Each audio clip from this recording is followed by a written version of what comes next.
Amy, let me tell you about a magical place that is so exactly designed to be enclosed space, year-round fun for the whole family that I bet you already know what I'm going to say before I even say the name. Let's say it together on 3. 1, 2, 3.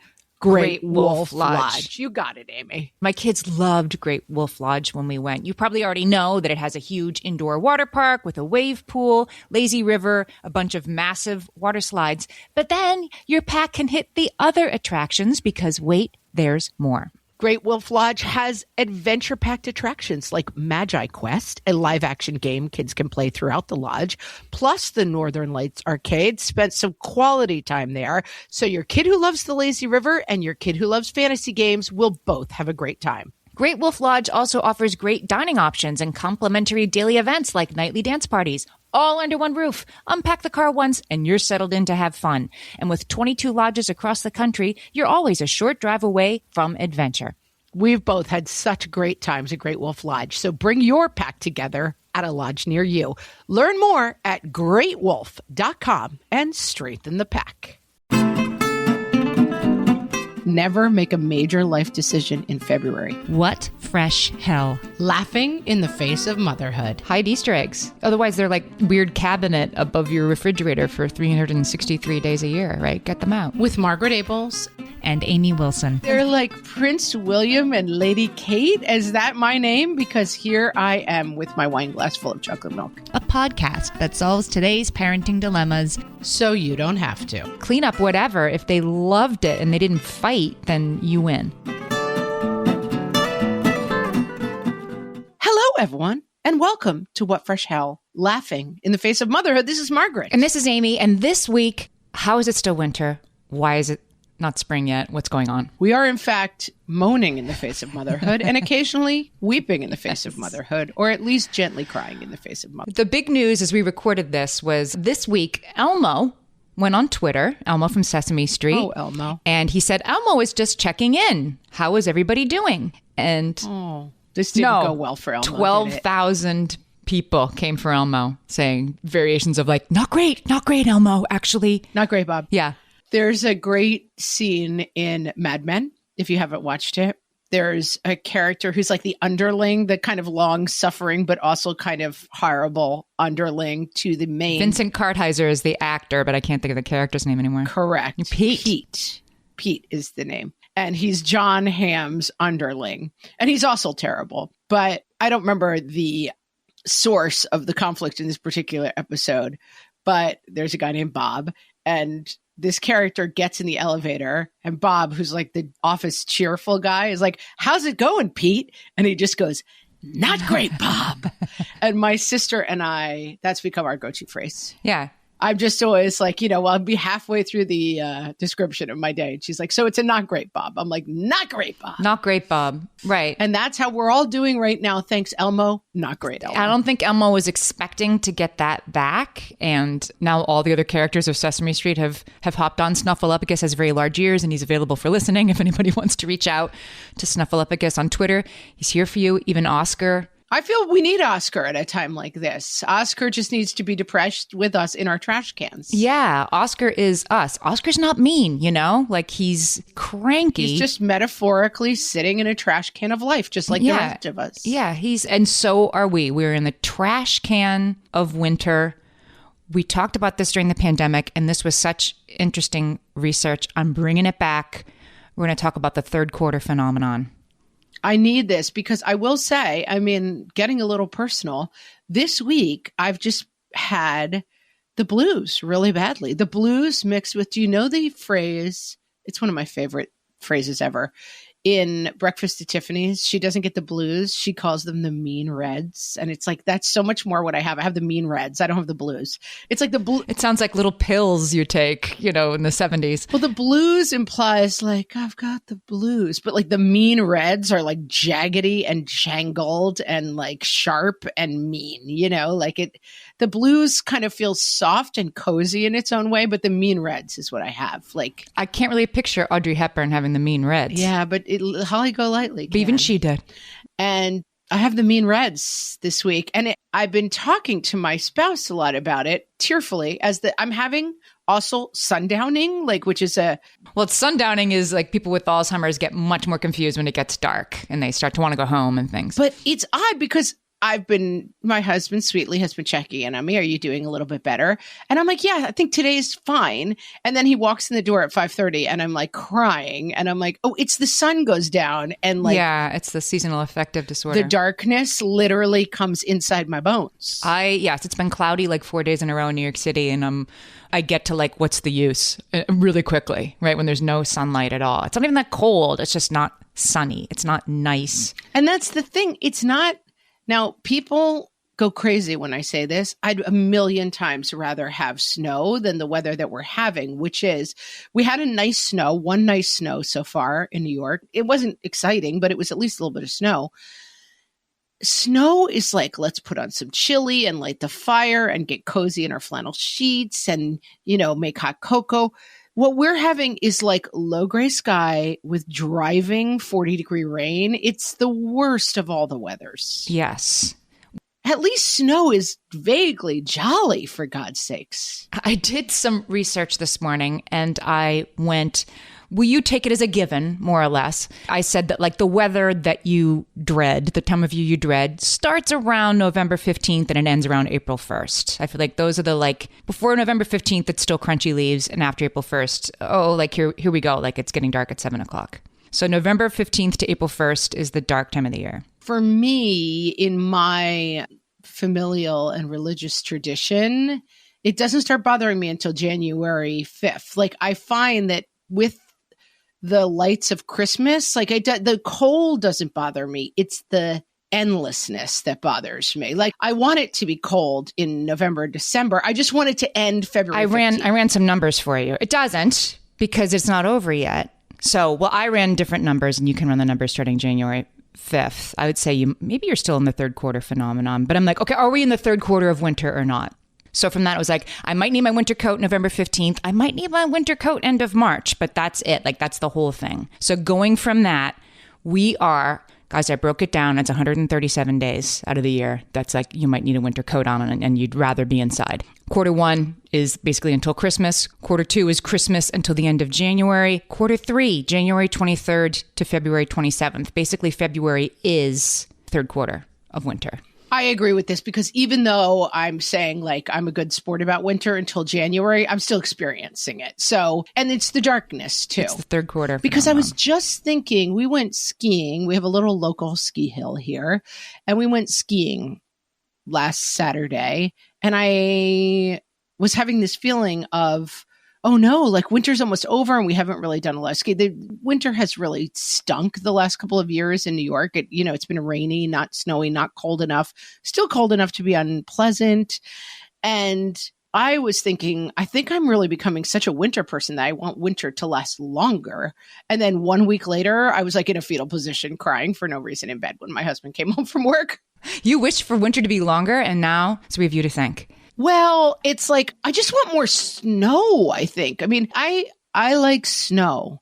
I like skiing. I like being out in the snow. I even like sledding still with my kids. I like watching my kids frolic in the snow. But we're getting all of the harm of winter and none of the benefits. That's how I feel right now. It's all low gray sky, soggy rain. It's uncomfortable. I have a big winter coat. When I moved back to New York, my mother-in-law was nice enough for Christmas to buy me, because the first year I lived here, I had moved from California and I was still doing 3 sweaters and a raincoat. I was just trying to make it up. Mm-hmm. And she bought me a really good, I don't know who makes it, but let's say Land's End, right? It's it's got a fuzzy hood. It's a real warm winter coat.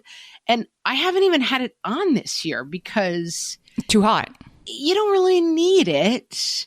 It's too hot. We haven't had a lot of freezing weather. And for me, I do a lot of going to my garage, getting in my car, going to the gym, walking inside. I'm not going to put on a giant winter coat. And then you're hot in the Target. And that's another thing that's terrible about winter. Yeah, I don't like that. But see, for you in New York City, you spend more time outside. I do. But yes, even then, the big guns coat has not come out of the closet as much as it used to. That's for sure. I do think that's one part of the problem is all downside of winter, zero upside. Well, let's talk about the third quarter phenomenon, because we're in the third quarter, like what that actually is. Yes, please, because that's why I'm crying all the time right now. Go ahead. So we talked about this during the pandemic when we were like, are we in the third quarter of the pandemic? And funny, if you go back. We thought we were in like 9 times. Narrator voice, they were not in the third quarter of the phenomenon.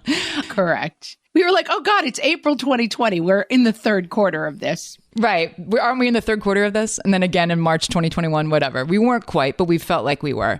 And of course, the uncertainty made it even worse. But the third quarter phenomenon was not about the pandemic. In the 90s, these researchers named Robert Bechtel and Amy Burning studied scientists in the Antarctic who were in what they called a fixed-term situation of isolation and stress. They're basically living in like a cabin in the Antarctic for, call it November 15th to April 1st, something like that, right? Some long period. They know how long it's going to be and they can't leave, and this is how it's going to be. And they discovered among these scientists something called the third quarter phenomenon, which was their worst morale, the most fighting and tension, the most like, what's the point? I'll be here forever, happened in the third quarter of their deployment. The beginning of the third quarter, right? Like during the third quarter. Oh, no. Oh my God.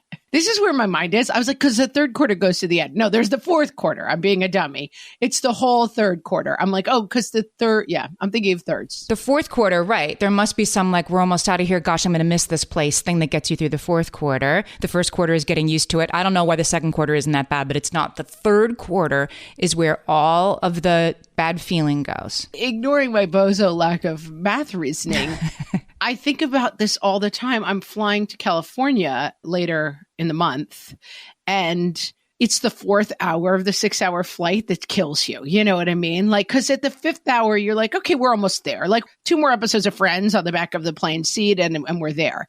But the 4th hour, the thrill of what are we going to watch? What are we going to do? We're up, we're heading off is gone. Dinner's been served or snacks or whatever. Yep. And the light at the end of the tunnel of being there has not being, you're not close enough to be like, it's when you look up on the 6-hour flight and the little trackers, like you've 2 hours to go. You're like, oh no.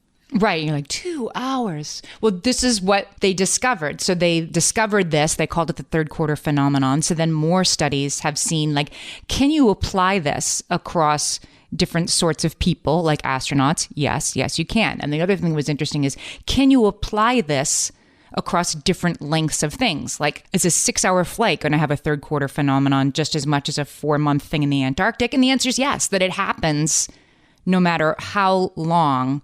If you're in a mission, someplace where you're kind of stuck and it's a little bit unpleasant, the hardest part is going to be the like 50 to 75% of the journey, which is exactly where we are. Yeah, it makes a tremendous amount of sense for every version of this whole thing. There's no newness to it, and you can't see the end. Right.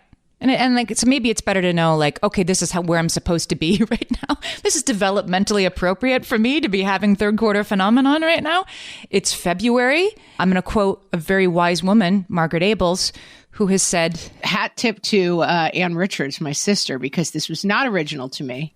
You say it. You take us home because it's your sister, so really you should say it. My sister's phrase, and she may have even gotten it from someone else, and it's the most useful phrase you'll ever hear. Never make a major life decision in February. And for those of you not into old movies, Chinatown, where you just, you know, it's Chinatown, Jake, it's Chinatown. That's the whole movie kind of moves to the point of like, Jack Nicholson's character is trying to figure out all these various threads and how can it be? And at the, you know, one of the denouement moments is a guy says to him, it's Chinatown, Jake. It's Chinatown. It's like, this is just how it is here, people. And my sisters and I often say to each other, it's February, babe. And that's the thing. Like, you don't need any more information about what's wrong and why you are Oscar the Grouch in the trash can than the fact that it's February. And I don't even care if you live in San Diego and you're at the beach all day, every day. It's still February. Okay. And this year, hate to break it to you, friends, we get an extra day of February. Is that right? Yes, it's a leap year. So we get another whole day to not make decisions. To just run in place.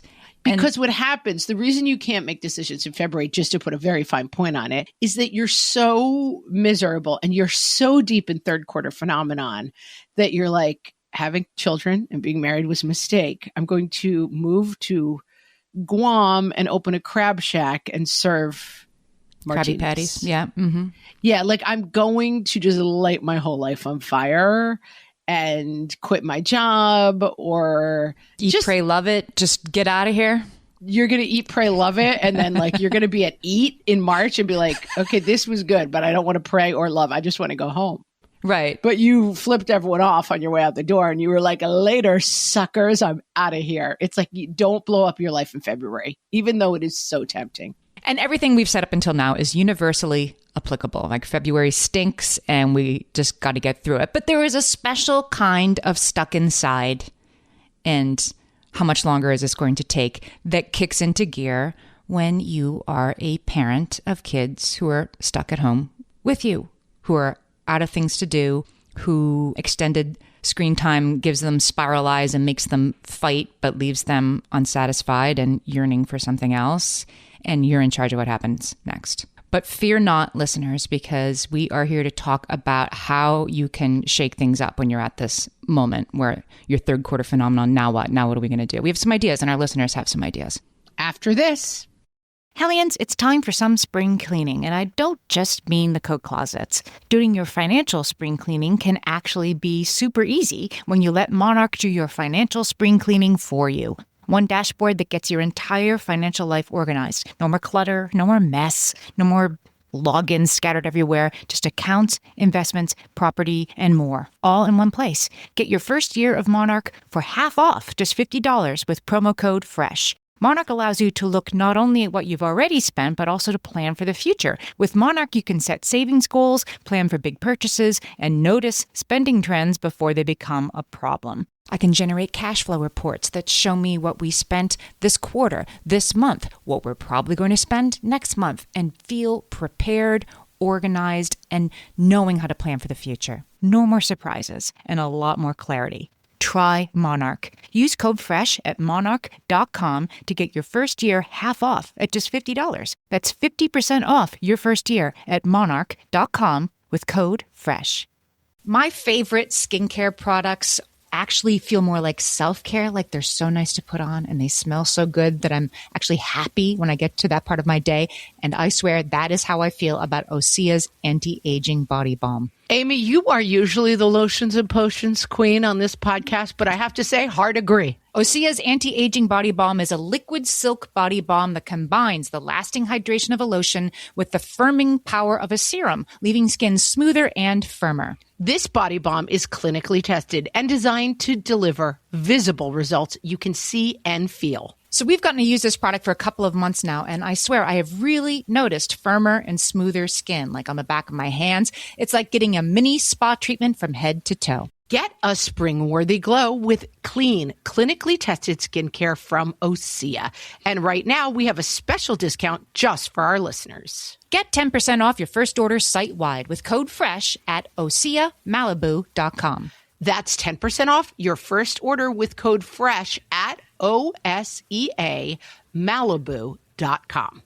I wanted to give a shout out to Ginny Urick, who is an upcoming guest that we're going to have on. She hosts the 1,000 Hours Outside podcast, and she came up with this whole 1,000 Hours Outside framework, which is amazing, which is that you should get your kids, as a family, you should spend 1,000 hours outside during the year. And I wanted to hat tip that and say that we're going to be talking to her, and that is definitely a nice goal. But it's like what you were just saying before. This is the worst kind of winter, though, just the like rainy, wet, not fun 38 degrees and gray stuff. And we were having a fun little phenomenon on our Facebook group, facebook.com/groups/whatfreshhellcast during the pandemic, that we had introduced the idea that people in Denmark leave their babies outside in strollers.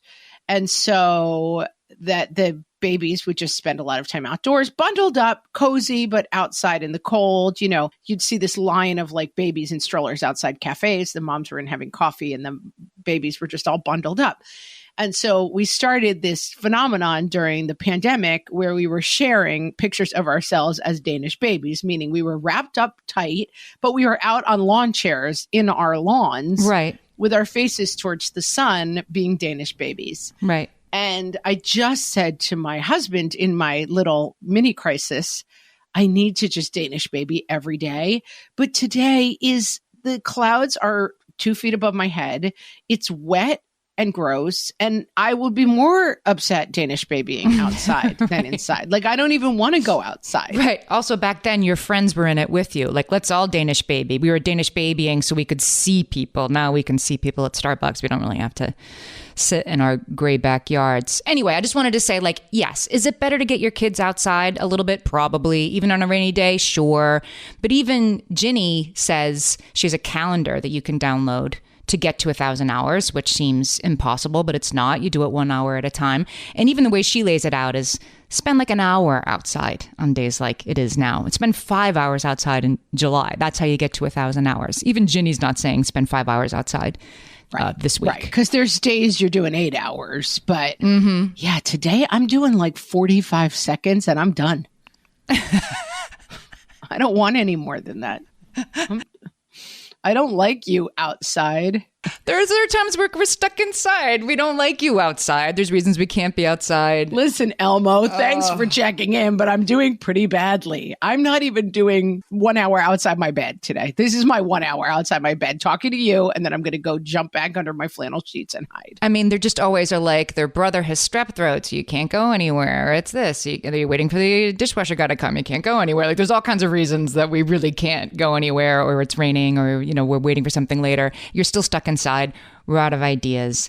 And so we wanted to talk about ways to sort of change things up, right? Ways to make things new and exciting when everything's the same and boring and old. Yeah, I think this is good. We're going to get into some actual tips because goodness knows if y'all wanted to hear a 9-hour podcast about me complaining about February, that is available to you. But this is actually going to try to be a podcast where we offer some version of a solution. Yes. So I broke down, before we go through the actual listener suggestions, I thought we would break down sort of the categories, like the ways to think about this, like the questions to ask yourself, because I think most of them fall into a couple of categories. So the first one is to change the context. To make things seem new, just change the context of them. Like you bring something that you usually use outside, inside. That was a suggestion from Ella, one of our listeners. Back in the pandemic day, do you remember somebody suggested put Legos in the bathtub? Like they're fine. They don't take on water. She, in desperation, dumped a thing of Legos in the bathtub and her kid stayed in there for 90 minutes playing with the Legos. That just take something and put it somewhere where it doesn't usually belong and let the kids play with it there. You're going to get a real reward out of that if you hit the right thing. Yeah. And it's a simple kind of set point of you don't necessarily have to reinvent the wheel and think, I just put a book in the giveaway pile that's like 75 fun ideas to do with your kids. I did 0 of those 75 ideas and eventually just put the book in the giveaway pile. And maybe some other dump Legos in the bathtub. Yeah, someone else will find it useful. But by the time I get exhausted just thinking about take construction paper. I'm like, I'm out. Once I see the word yarn, I'm like, never mind. I don't want to be involved in this anymore. Mm-hmm. There was an idea, book traps. I saw this a long time ago in a parenting magazine, and this is another version of this. This parenting expert suggested that you get some kids' books, whatever, while your kids are at school, while your kids are in the other room, while your kids are at karate, whatever. And you lay out some blankets, make a cozy spot on the floor. Again, somewhere different, the top of the steps, somewhere that they don't usually go, corner of the kitchen. And you put books and a quilt there. It's just something that isn't usually there is all of a sudden there. And your kids come home or they come around the corner and they're like, what's that? And she said, it's magical. You will see. They sit down and start reading. This is clearly 10 and under, guys. But I did this a lot when my kids were little. I would get out a blanket and say the horses that are usually in my daughter's room. I'd get out the horses and I'd get out a blanket and I'd line up the horses by the front door. And then I'd also get out some Fisher-Price guys and line them up and this is a horse show. And my kids would come in and be like, what is this? I'm like, it's a horse show. They're at a horse show. And the kids would fall to it like it was their job to play with that until dinner time. And we've talked a lot about this with younger kids. And it's something that I was terrible at, but when I did it, it worked, is rotating the toys, like not having the 400 toys always available, because then there's nothing to do. Whereas if you are able, and you have a closet where you can keep stuff, and then, one day it's all the Star Wars things are out, and then they go away and out come all of the, what are those things called? Magnetiles, it does help, I think, too. It's new to you. Mm-hmm. Also, one way to do this is just to throw things away, because, man, let me tell you, when a kid sees a toy in a garbage bag, it suddenly becomes their favorite toy ever. I still like that. That's a great tip. What are you doing? It's like, you haven't touched it in 10 years. That's my favorite thing in the world. Yes. And let me tell you, that doesn't go away. You have teenagers and you try to get rid of the thing that it's dusty and they're mad at you. Well, talking about older kids too, I feel like sometimes the weekends are really hard for us, and my kids are teens and tweens now. I have a kid with a birthday, and I'm more like just screeching rules at the top of my lungs rather than setting up wonderful horse shows and book traps. But I will occasionally be like, it's cozy hour for the next 2 hours. No screens. I'm turning the fire on. Everyone grab a blanket, find a cozy spot. Yes. Yes. And that's where you are for the next hour, let's say. And it's imposed coziness, but it's like you can chat with each other, but you're just in your cozy spot, and then you don't have a screen. Yeah. So figure it out. Yeah, cozy jail. But it's on the branding. You don't call it cozy jail. You call it cozy time. No, it's cozy time. And my husband and I both have seats that are our cozy spots. And it's like, I'll even hand you a blanket for cozy time. But it's cozy time. And the only thing that's allowed. Can I come to cozy time? Yeah. I mean, this is the problem. My husband and I are like, is it cozy time again? And the kids are like, not cozy time. And we're like, well, we only want cozy time. Your needs may vary. Yeah. You can't be in bed for cozy. There's been a huge fight because you're not allowed to be in bed for cozy time. And bed is cozy, but cozy time in bed is different. You're like, this is cozy sitting up time. It encourages reading. Okay. Basically. All right. I like that. But you're not calling it reading time. Or you can just stare into the middle distance and have deep thoughts, but you're not on screens and you're not really making any noise. I wanted to shout this out. I just saw this today on Instagram, and I thought this is perfect for what we're talking about. A user on Instagram named Kaisa Coates. She started with her little ones eating dinner by candlelight during the dark winter months. She said, a little over a month ago, we tried this. Dinner time is significantly calmer. The kids slow down and they want to sit and talk around. One night I forgot and they said, aren't we going to have candlelight? And they light it up. And she said her youngest is 4 and loves it. And I thought this was a great example. It's a great idea. And it's an example of the thing that you don't like. What if there was more of it? This is sort of a screenwriting thing, right? The thing that's not working. What if you made it bigger instead of took it out? So it's too dark. It's getting dark too early. Right. Let's have dinner by candlelight. Lean into the dark. Yeah. Because you can only do that in the winter. We do this sometimes and we call it fancy dinner. And fancy dinner, I'll tell you, get $8 worth of wine glasses at, somewhere cheap, like a $2 wine glass. Suddenly my kids are in heaven. Again, now they're teenagers, not so much, but even still, I'm going to say fancy dinner is still being pulled off.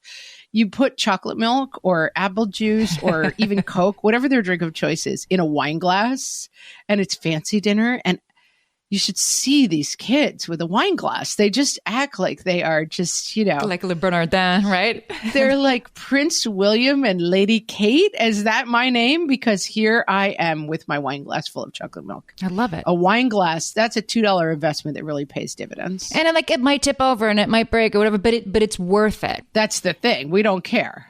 Yeah, we don't care if it breaks and we don't care if it tips over. And honestly, they're so into it that we have not had one break. I'm not talking about leaded crystal. I'm talking about a $2, but they're I guess we've had some tip over, but they're just they just love drinking out of them. They take it seriously. Yeah. Another sort of great rule is to flip the order of things, right? When the order is boring, can you flip the order? Give me an example. Breakfast for dinner, pancakes and sausage for dinner. Or ice cream first, right? Or like dessert first and then dinner, things like that. I'm not saying you do it every night. I'm saying you talk all week about how Wednesday we're going to have backwards dinner. And the kids are like, what's that? And you say, well, you'll just have to wait and find out. And then backwards dinner, which may or may not be by candlelight, is like dessert first. kids love this. And I mean, my sister-in-law introduced us to the concept, which I've spoken about before, of ice cream dinner in the summer. You're like, let's just get ice cream. That's dinner. That's our meal. Yeah. And the thrill of ice cream dinner, it's like, has the world gone mad? Mom's serving ice cream for dinner. I think jangling up the expectations sometimes is very magical for kids. You know, it feels like, and it also, I think, reinforces their sense that there is a lot of order, you know, because it's like, well, this is the disordered version. And it makes them feel like comfortable that like, okay, the order makes me feel safe. And also if the order goes away, it's also okay. I'm all for it. Well, why don't we take a break? And when we come back, we're going to give you some of our listeners' best ideas for being stuck inside and keeping kids busy, how to shake things up. Amy, when I'm having a good hair day, it usually makes my whole day better. And that's why on every day, I'm taking Nutrafol. Nutrafol is the #1 dermatologist-recommended hair growth supplement brand.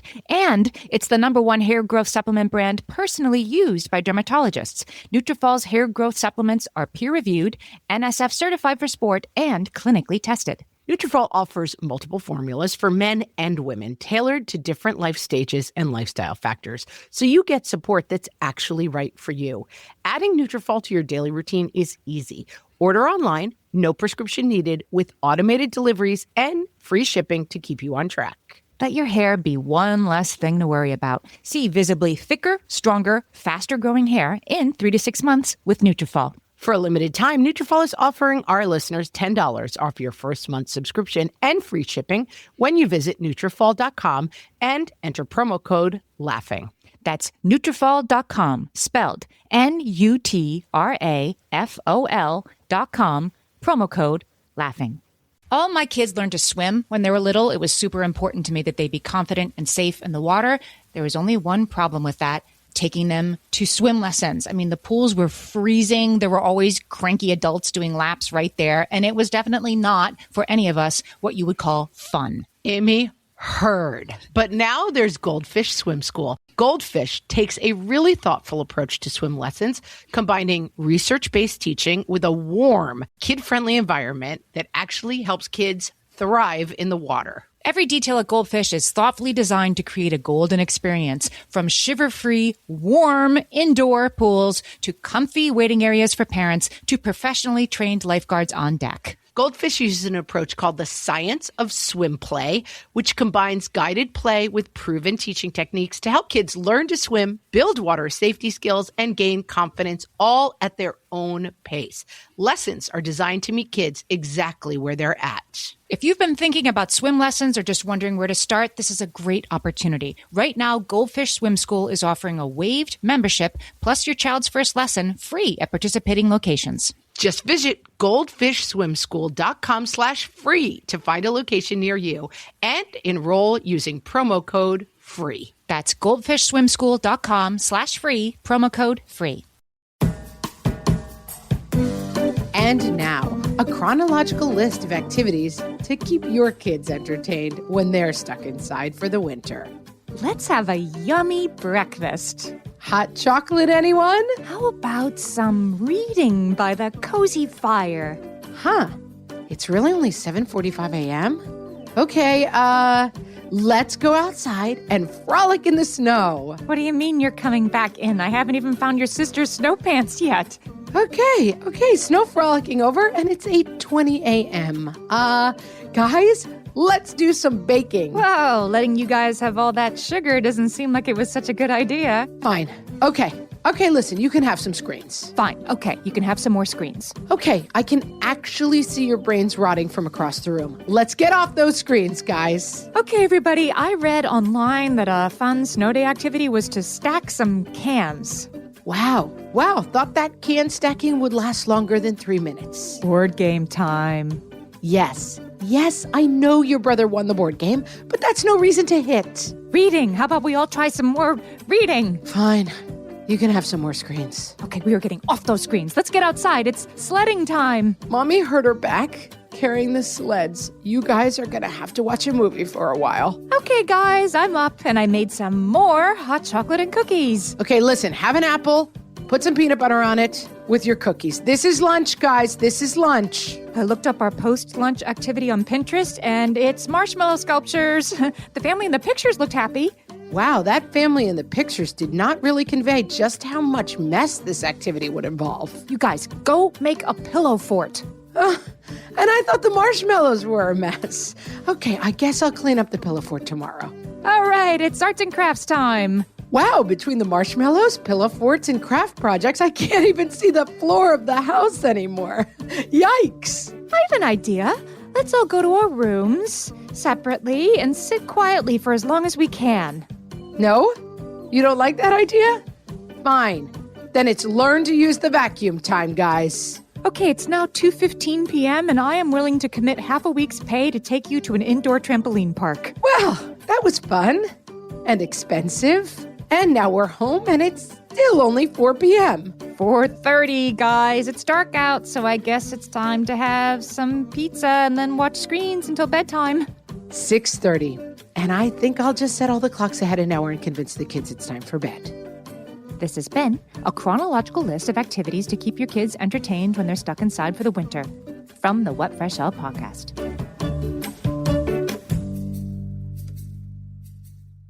All right, Amy, we've gone to our Facebook group, which I already shouted out. Go find it. What Fresh Hell Podcast Facebook group. If you look it up on Facebook, you'll find us there. Thousands of us all chatting with each other. And we went there to ask our listeners what their great ideas are for surviving this third quarter of winter. I loved this one from Sammy Joe. She said we had a cold blast with multiple days in the negatives, which must have been the Midwest somewhere. So they did an ice-capade. She had the kids find toys you want to rescue from ice, put them in a Tupperware container each, one for each kid, left them outside overnight to freeze. And in the morning, her kids had to use water and salt and whatever tools they could to chip away and get the Lego guys out of the ice. She said it took an hour and it was no mess and everybody was happy. Super fun. Super fun. Love it. Low buy-in. And also, to your point, we're leaning in. And this is where I think the lack of snow and stuff has been bumming me out. Like, we're leaning into winter as opposed to like keeping winter at bay. Yeah, actually, one more thing about the winter. You do need snow for this. Gail said when her kids were little, they would play for hours with snow on a baking sheet. They'd wear their gloves if their hands got cold, but mostly they just use their little trucks or kitchen items to scoop it and make recipes out of it. Once it got too melty, I'd dump it and bring in more, and they'd keep going. All you need is snow. Yeah. And I mean, I definitely am the person who's like, my first thought whenever anything like this is brought up is like, that sounds messy. But I think, again, like the fear of cold, the fear of mess kind of sometimes gets in our way of buying ourselves time that we really need, you know? And again, we did an episode where we forgot what this was like when I was taking care of my 2 and 6-year-old niece and nephew. And when you just wake up to that gaping yawn of 6:30 a.m., I've got 16 hours to go. And my dad has a joke that if he found out he had a year to live, he would spend it riding an exercise bike at a children's birthday party. Because those are the two things that like make time stop when you're riding an exercise bike or you're at a children's birthday party. He's like, I could stretch it to be like, it would feel like 23 years. That's true. You'd be like, take me, Lord. I'm done. I'm done early, actually. You'd be like, I'm ready to go. Get me out of here. But it's true that like that feeling of like, that unique feeling that I will tell you guys, you just don't have it anymore when your kids are all over 10, where you're like, oh my God, it's 7:35. Okay, let's plan 6 activities. Okay, now it's 8:12. You know, like how is the day humanly possibly moving this slow? Any activity that eats up an hour is your friend. And this baking sheet one, like, okay, so you get a couple of pool towels, right, first, and you put them on your table, and then you put the baking sheet of snow, and then it's snow. It's just water, right? It is worth it. It's worth the hour, even if you have to change your kids' clothes after, because nobody's fighting and everybody's deeply engaged. It's a different kind of peace. Otherwise, they're fighting and jumping on the furniture and yelling, and this is worth wiping up the water on the floor afterwards, I think. And I think that one thing that the pandemic taught us, and then we forgot this lesson very quickly, was, what is the expression? There's no weather, there's clothing. There's some expression I'm not coming up with right now, but like, you can go out in most weather if you have the right kind of clothes. I mean, friends of mine and I would sit out in 29-degree weather with cups of coffee around a fire pit and chat for 5 hours. I mean, it was better than being home alone. Right. Yeah. And I think, and also we would get the kids out in gear and go walking in the woods, and we've gotten so out of all of those habits because we don't have to do those things anymore. But a lot of these activities can happen outside. Like the tray of snow can be on your deck. It doesn't always have to come inside the house. Right. Well, this is like when there's a wind chill of 12, or you're making dinner, or you have to listen for the baby or whatever, right? This stuff can come inside, but you're right. Like, or we suck it up and send them outside for a while. Yeah. Rachel had a good one I'd never heard before. One year I made up a holiday. I guess I didn't hear of it because she made it up. Rachel's holiday. Because you don't live in Rachel's house. Rachel's holiday is called East-O-Ween. It's a cross between Easter and Halloween. The kids wear costumes, makeup, etc., and hunt Easter eggs in the house. It's a buy-nothing holiday, so we have to use what we can find. It's been really fun. Sure. I mean, yeah, hide Easter eggs. Otherwise, they're like weird cabinet above your refrigerator for 363 days a year, right? Get them out. Yeah, this is the kind of stuff. You're good at this. This is not in my skill set, but it's the marketing thing of like, we're going to do this fun thing just by calling it something, and kids are very susceptible to this and very into it. And it's fun. Mm-hmm. Well, I'll bring the goal line closer to all of us. Shannon says it's really fun to let your kids unroll a roll of toilet paper around the house. Whoever unrolls it the fastest without breaking it wins. She says my kids still ask years later if they can do this. I'm trying to picture it. The game is you unroll a roll of, I guess, toilet paper. Each kid gets a roll of toilet paper? And how fast you could unroll it without breaking it. You have to unroll the whole roll without it breaking, I guess. Whoever can unroll their whole roll first, but if you break it, you have to start over with a new roll or something. And they have to clean it up. She did say, I cut this part, but Shannon did say, P.S., you get buy-in ahead of time. Cleanup is at the participant's responsibility. Huge. I used to do one I saw it somewhere. You tie a piece of string on something in the house, and then you just walk around with the string, and then the kids have to follow it and find the whole path. And it's, again, stupid, but takes up a lot of time and doesn't involve that much cleanup.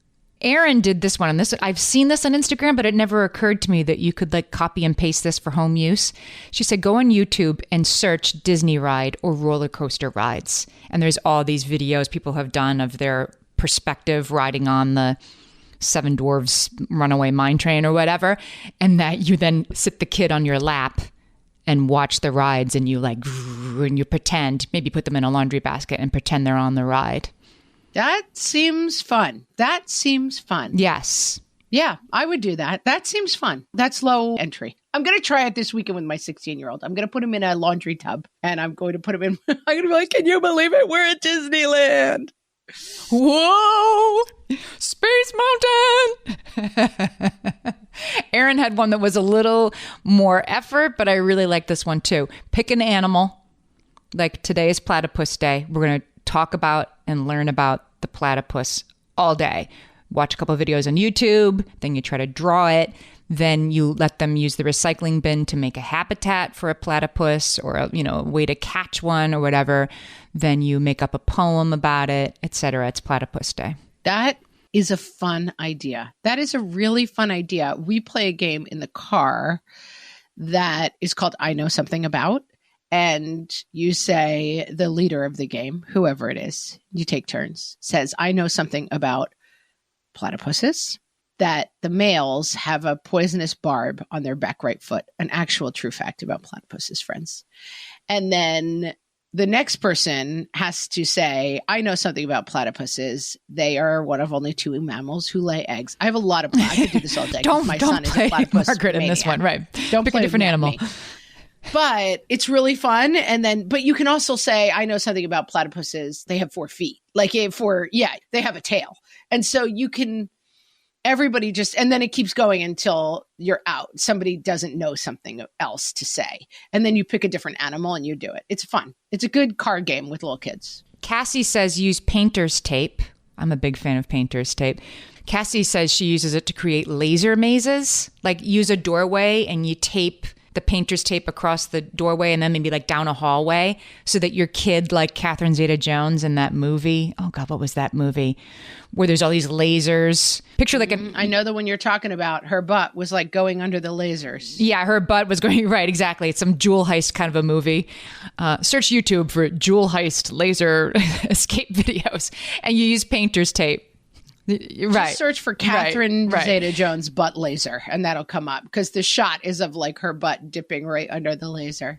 And you gotta sort of slow motion kickbox over this one and then get under that one. Make one of those for your kids and then have them make one for you. I have definitely gotten mileage out of, okay, I'll do a scavenger hunt for you with 5 things on it. And now you make a scavenger hunt for me that has 5 things on it. And it'll take them, half an hour to do your scavenger hunt and 2 hours to create the scavenger hunt for mom. And meanwhile, you've, finished your dissertation waiting for them to come back with the 5 things they need you to find. And you may or may not find it, but then it'll be dinner time anyway. And you don't have to do all these things with the kids. Let me tell you a good one. You get a couple of little squares. You give them like 4 squares, 2 kids. And it's basically floor is lava. Like, can you get from here to upstairs and back downstairs without touching the floor? And you can use these little, squares of construction paper. I just said I don't do anything with construction paper. Give them like 2 coasters to put their feet on, anything. And then they have to figure out if they can get upstairs and downstairs without ever touching the floor. Okay. Yeah. I understand what you're saying. Yeah. And it works. Yeah. Sometimes it leads to like fighting kids on like furniture and stuff, but oh well, this is why we don't have any nice furniture. It's like you're out of ideas and they can be happy for an hour doing this. It's worth it. Babby has one. This is and like so crazy, it probably works. She says you throw out all of the clothes, her words, all of the clothes, you throw them in a big pile. Then you let the kids roll around in them and hide each other under them. She says, I know this sounds horrible. She lives somewhere that gets really cold for a really long time because this is insanity. Right.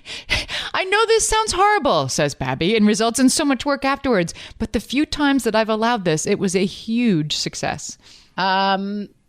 Yeah, it's like, is it worth the 20 minutes of picking it up? If they played for 2.5 hours, it might be. Like that. I think I'm on Babby's side on this. Like, clean up whatever. If they loved it and they didn't fight, then you win. I'm going to give you another one that saved my butt during I have a daughter, and for maybe her, I want to say like 7th birthday party, winter birthday.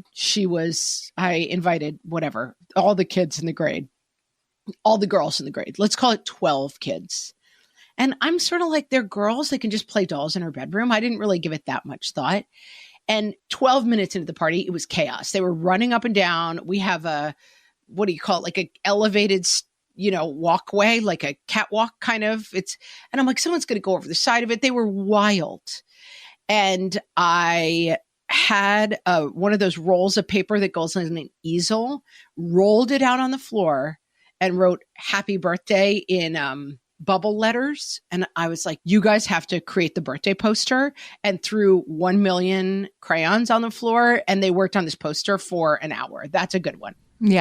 Yeah, exactly. And you never know what's going to catch on, but they're like, I need your help with this. That's another thing that kind of works for kids under 10, right? I need your help with this. They still buy into wanting to do that. Michelle gave us this one, and I thought it was particularly useful. It is her older daughter's invented game for days she was stuck inside. So thank you, Michelle's daughter, for this one. You cut up a sheet of paper into 16 rectangles and fill them in. It's just cut up and put one thing on each sheet of paper. board game, read for half an hour, clean the playroom, practice the piano, play Nintendo for 15 minutes, have a snack, whatever. Fill it out with 16 different things. You fold them up and you put them in a cup, and then you pull it out, and that's what you do next. And then she says, like, it's the rules of the game. Like, there's chores in there, there's screen time in there, it's the luck of the draw, and whatever the piece of paper says is what happens next. And then the kids just do it. And then you don't have like an 8-hour day where it's raining and raining. You have like 16 chunks of 20-minute activities, and the kids are happy to do it. Yeah, this used to be me with my whiteboard. I was living on like, here's the schedule for the day. And it was very random, right? It was clean your rooms, 15 minutes, screen time, 2 hours, probably, read a book, and it just made the day. It's like the old, how do you eat an elephant? One bite at a time. Like, it just breaks the day down, because what we're trying to avoid in the third quarter, friends, is the gaping, yawning maw of time that threatens to swallow us all whole.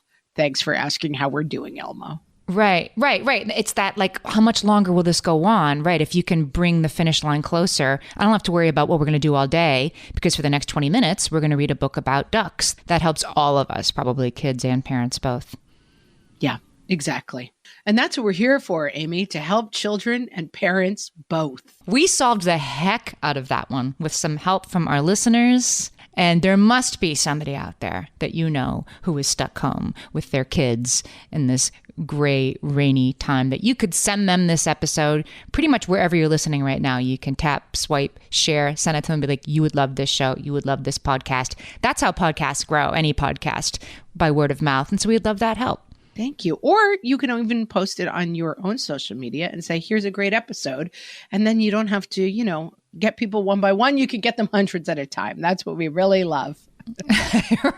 Right. That's right. You can catch lots of listeners for us at once. That would be nice too. Like a book trap. It's a social media trap, people. We love it. Podcast trap. We love it. Thanks so much for listening, friends. We'll talk to you next time. So long.